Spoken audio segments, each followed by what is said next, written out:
మోహన్ బాబు కుటుంబ వ్యవహారం విషయంలో మొన్న హైదరాబాద్లో కవరేజ్ కోసం వెళ్లిన మీడియా ప్రతినిధులపై టీవీ9 ప్రతినిధి రంజిత్పై మోహన్ బాబు దాడి చేయడంతో తీవ్ర గాయాలై ఆసుపత్రిలో చికిత్స పొందుతున్నారు. చలనచిత్ర రంగం ఉన్నత స్థాయిలో ఉన్న మోహన్ బాబు ఈ విధంగా దాడి చేయడం అమానుషమని, వెంటనే అతనిపై కఠిన చర్యలు చేపట్టాలని బోధన్ మీడియా ప్రతినిధులు సబ్ కలెక్టర్ కార్యాలయంలో సబ్ కలెక్టర్ వికాస్ మహాతోకు విషయాన్ని తెలియపరిచిన అనంతరం సబ్ కలెక్టర్ కార్యాలయంలోని ఏవోకు వినతి పత్రం అందించడం జరిగింది.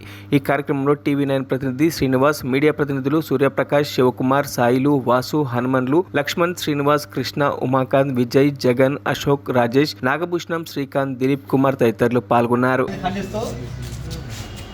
ఈరోజు బోధన పట్టణంలో సబ్ కలెక్టర్ కార్యాలయం వద్ద ఏవో సార్ గారికి మన మీడియా మిత్రులు వినతి పత్రం అందిస్తున్నాం. ఎందుకంటే మీడియాపై దాడిని ఖండిస్తూ నిరసన వ్యక్తం చేస్తున్నాం.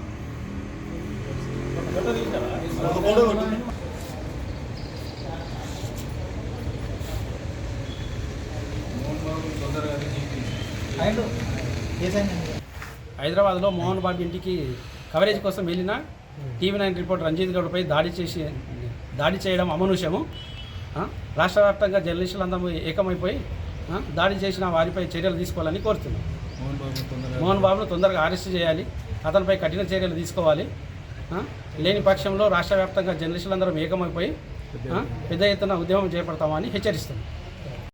హైదరాబాద్ నగరంలో గత 2 రోజుల క్రితం జరిగిన మోహన్ బాబు కుటుంబంలో జరిగిన గొడవల కారణంగా కవరేజ్కి వెళ్ళిన మీడియా మిత్రులపై, మీడియా ప్రజలపై మన నటుడు మోహన్ బాబు అకారణంగా దాడి చేయడం అనేది సమంజసం కాదు.